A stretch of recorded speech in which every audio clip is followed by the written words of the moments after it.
He's speaking in 6th Telangana Legislative Assembly session. Let's watch the live. హైకోర్టుకు వెళ్ళడం జరిగింది అధ్యక్ష.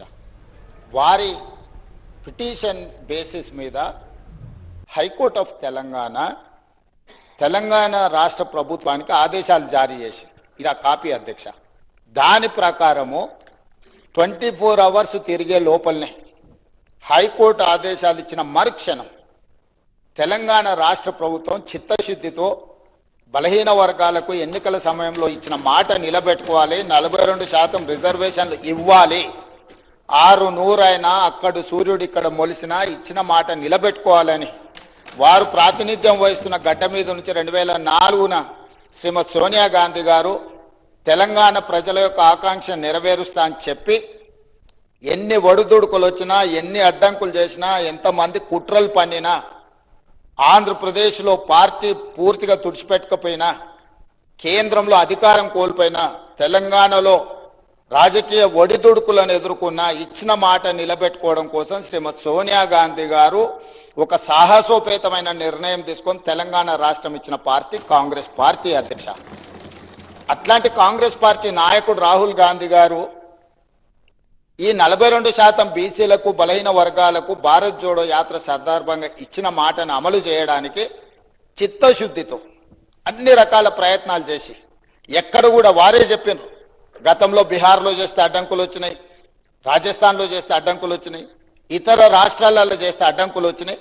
ఆ విధమైన అడ్డంకులు తెలంగాణ రాష్ట్రంలో రాకూడదు, బలహీన వర్గాలకు మేలు జరగాలి అన్న ఆలోచనతోటి అధికారుల కమిటీని, కమిషన్ని, మంత్రులను కూడా ఆయా రాష్ట్రాలకు పంపించి అక్కడ మొత్తం సమాచారాన్ని సేకరించి అక్కడ చట్టపరంగా న్యాయపరంగా ఎదుర్కొన్న సమస్యలను అన్నిటిని కూడా క్షుణ్ణంగా పరిశీలించి ఆ తర్వాత డెడికేటెడ్ కమిషన్ అపాయింట్ చేయడం జరిగింది అధ్యక్ష. ఈ మొత్తం ప్రక్రియ ఫిబ్రవరి 4, 2024 నాడు మొదలుపెట్టి ఫిబ్రవరి 4, 2025 సరిగ్గా 365 రోజులు తిరిగే లోపల పకడ్బందీ చట్టాన్ని చేసి ఈ రోజు తెలంగాణ రాష్ట్రంలో బలహీన వర్గాలకు స్థానిక సంస్థల పంచాయతీరాజ్లో, స్థానిక సంస్థలు మున్సిపాలిటీస్లో 42% రిజర్వేషన్లు ఇవ్వాలని చిత్తశుద్ధితో మేము ముందుకు వెళ్ళినాం అధ్యక్ష. ఇదే కాదు, ఇదే శాసనసభలో మంత్రివర్గంలో తీర్మానం చేసి శాసనసభలో ఆమోదింపజేసి విద్యా ఉద్యోగ అవకాశాలలో 42% బిల్లును, అదేవిధంగా స్థానిక సంస్థల్లో 42% రిజర్వేషన్లు 2 బిల్లులను మేము ఆమోదించి గవర్నర్ గారికి పంపించినాం అధ్యక్ష.